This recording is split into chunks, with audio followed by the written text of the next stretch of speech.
Hello, welcome to Virgo Philippines. So, reading ito for Virgo, Sun, Moon, Rising, Venus, and Jupiter Virgos. Pasuyo na lang guys, pahit ng subscribe button, notification bell. Ayan, sobrang ma-appreciate ko kasi lahat ng likes, comments, and shares ninyo. And yung subscription ninyo, of course. So, sana mag-iwan kayo ng comment sa baba, mag-subscribe kayo. Ayan. So, maraming salamat guys. Start na natin ang reading. This is for the sign of um, Virgo, Sun, Moon, Rising, Venus, and Jupiter Virgos. Pa-follow ako sa TikTok ha. Nag-share ako dyan ng mga ng mga videos din. So kung gusto mong makita yung mga content ng aking video doon sa TikTok, subscribe or i-follow mo na lang ako doon. Start na natin. This is for the sign of Virgo, Sun, Moon, Rising, Venus, Jupiter, Virgos.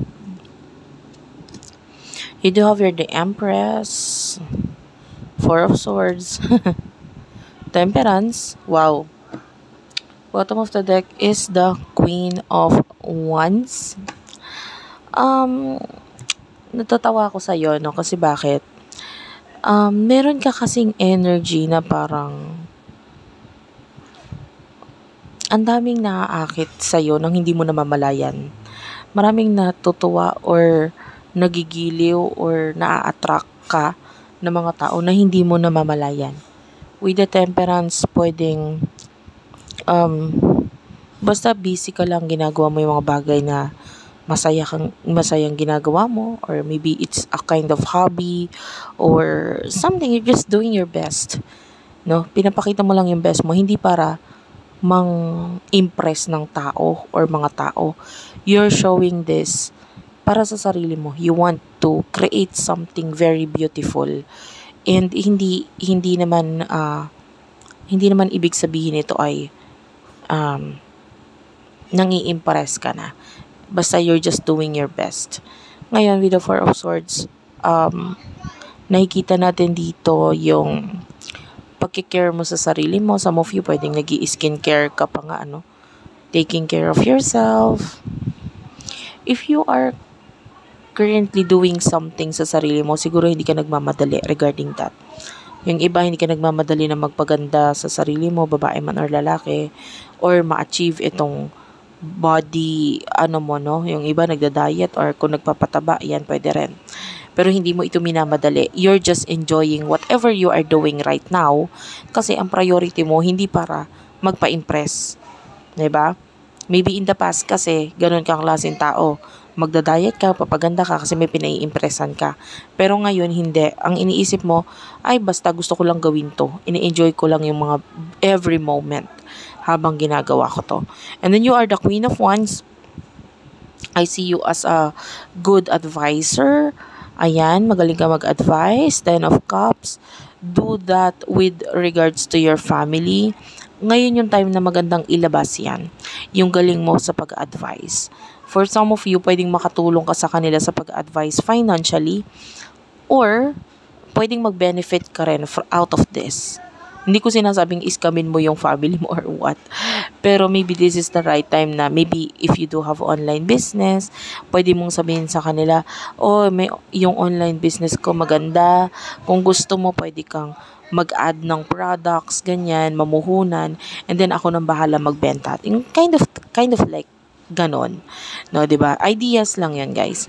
For example, you do have a pwesto or meron kang physical store, no? If you're a businessman, businesswoman, maybe pwede mo sabihin dito sa family mo na, pwede kayo mag-add ng ganito dun sa aking business. Ako nang bahala magbenta, ganito, ganyan. Pero hayaan nyo na tubuan ko or what. So, yung mga ganong klaseng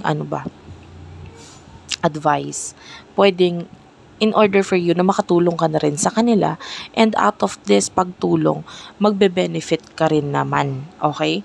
Lalo na, the Four of Cups is here. So, nakikita natin yung mga offer, yung iba sa inyo medyo natatakot kang tanggapin kasi baka mamaya ay makasama ito sa iyo, whatever. But anyway, I can see advancement pagdating sa iyo at pagdating sa pamilya mo. Okay?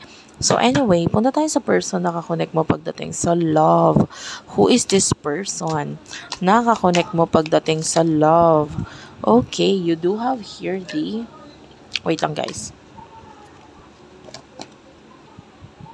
You do have here the Death card. That is Scorpio energy, the Chariot, and Six of Swords.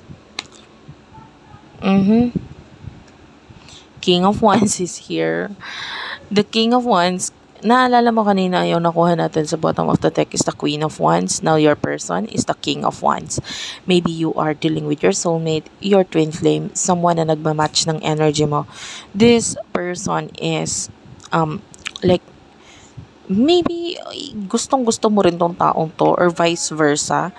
Gustong-gusto ka rin niya. Kasi with the Death card, I'm seeing an ending sa inyo or something ended, but I can see new beginning sa connection mo with this person. With the Chariot, actually dalawa yung nakukuha ko sa inyo ha. Yung iba sa inyo, ngayon pa lang umaalis or lumalayo itong person na ito, umiiwas, and then with the Six of Swords, sinatry niya mag-move on. Yung iba naman, kung nangyari na yon, nangyari na, nakaalis na siya o umalis na sa buhay mo, ngayon siya pabalik. Ngayon, and this is a fast return coming from your person with the Chariot. Pabalik siya and mabilis itong pagbalik nito.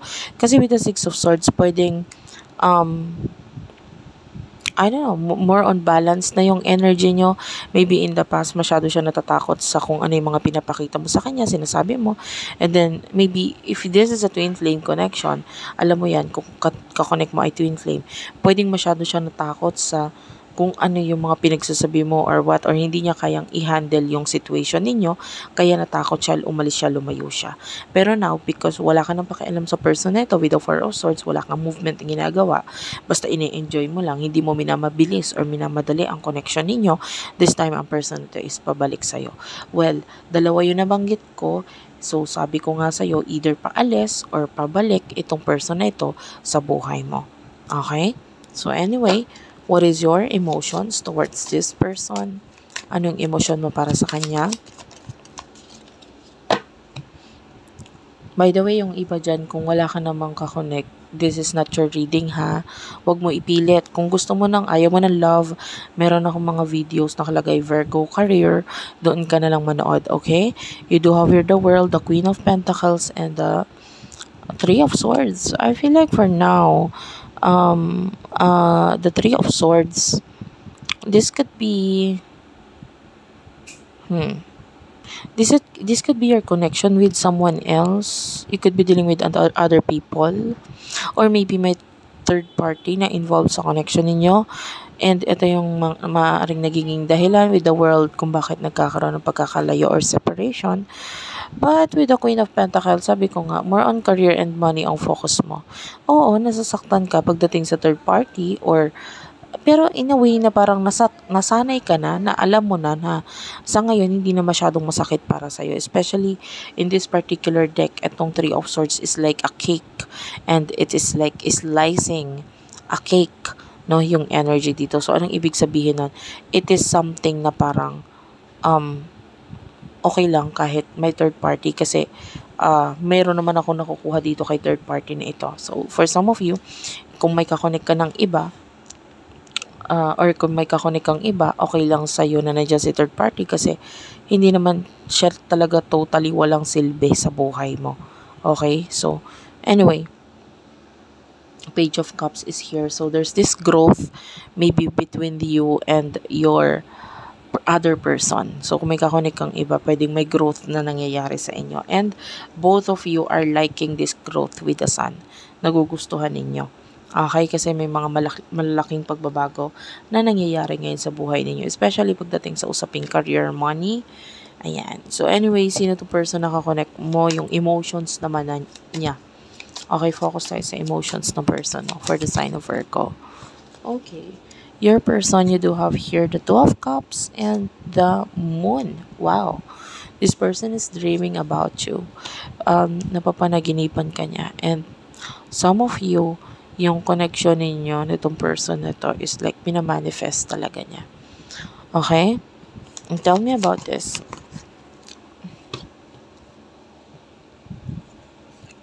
You do have here the High Priestess. Your person is hindi siya dati ganito pero nagiging ano na siya, spiritual na person. So, might be in the past, hindi siya ganun ka-spiritual na tao. Pero ngayon, mas nag-e-enhance, gumagaling, or lumalakas yung kanyang spiritual belief. Yan, especially if you're dealing with a Gemini, no? Kasi, or maybe may Gemini siya sa kanyang chart, yung kanyang Sun, Rising, Venus, and Jupiter. Maaaring meron siyang Gemini. Kasi yung astrology ng Gemini ngayon is nagkakaroon ng enhancement pagdating sa usaping spiritual. May iba nababago ang paniniwala or yun nga, medyo nakikilala niya or nagigising siya regarding sa connection ninyong dalawa. That's why this person is manifesting you. You do have the Hermit Virgo energy. So, minamanifest ka niya. And nakikita natin na may mga pagdedesisyon siyang ginagawa regarding dito sa mga bagay na hinihintay niyang mangyari sa inyong dalawa. So anyway, what will happen in the future for the both of you? What will happen in the near future for the both of you? In the near future, I will not take this masyadong marami. Kukunin ko lang itong dalawang nalaglag. In the near future, there's the Six of Cups. And the Strength card. And tell me more. In the future for, ano to? The Hermit, this is Virgo. So, the Virgo energy with the Hermit and the Wheel of Fortune. So, malaking pagbabago regarding sa pananahimik nito person ito with the Hermit. I feel like with the Six of Cups, everything will be balanced. Yun yung maganda sa pagbalik nitong person na to. Kasi with the Wheel of Fortune, there's this, it's like makikita mo, it's roleta, diba? Roleta is someone na tumataya, yung sa casino, and i-risk niya lahat because alam niya na jackpot kumbaga ang thinking niya is more on positive thinking na sa ngayon, lalo na nako-confirm nga niya unti-unti na yung kanyang spiritual na paniniwala tungkol sa inyo ay unti-unting nagkakaroon ng kaliwanagan na parang oo nga no, parang soulmate ko nga talaga si ganito, parang ganyan. And with the Eight of Pentacles, you are very busy. Yun yung energy mo, you are very busy, you have a lot of things to do, you have a lot of cleaning up to do. So, pwedeng may mga magugulo or hindi magandang pangyayari sa buhay mo na in the past with regards to money, but I feel like you will be more busy regarding dito para mas maging maayos. With the Five of Swords, mas maganda at matapos kung ano yung mga dapat mong tapusin. And the Four of Pentacles, this is you saving a lot of money, saving your time. Kasi pagka inaksaya mo yung oras mo para sa kanya, masasayang lang ang oras mo, 20 minutes, 30 minutes. Kakaisip dito sa taong to, natutulala ka, iniisip mo lang siya. But I can see you being busy in the future. So, nakikita nga natin dito na magiging mas balanse. Maaring kung ano yung treatment na ginagawa niya noon, yun ang gagawin mong treatment sa kanya ngayon. So, thank you for watching. I love you all guys and bye-bye.